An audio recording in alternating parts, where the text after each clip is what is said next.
The man with the golden arm அப்படின்னு சொல்லக்கூடிய ஆஸ்திரேலியாவை சேர்ந்த 88 வயது ஜேம்ஸ் ஹாரிசன் இன்று காலமானார். இவருக்கு ஏன் இந்த பேரு? அப்படி என்ன சாதனை செஞ்சுட்டார் அப்படின்னு கேட்டீங்கன்னா, தன்னுடைய 18வது வயதுல ஆரம்பிச்சு 81வது வயது வரைக்கும் கிட்டத்தட்ட 1173 முறை ரத்த தானம் செஞ்சிருக்கிறாரு.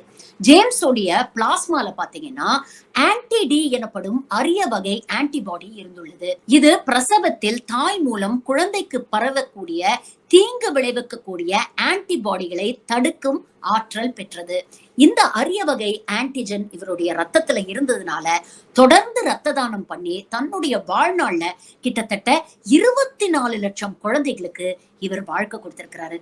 உண்மையிலேயே the man with golden hand மட்டும் இல்லைங்க, the man with golden heart. நம்ம வாழ்ந்ததுக்கு அப்புறமும் இந்த உலகம் நம்மளை பத்தி பேசணும் அப்படின்னு சொன்னா இது போன்ற நல்ல விஷயங்களை நாம தொடர்ந்து செய்யணும்.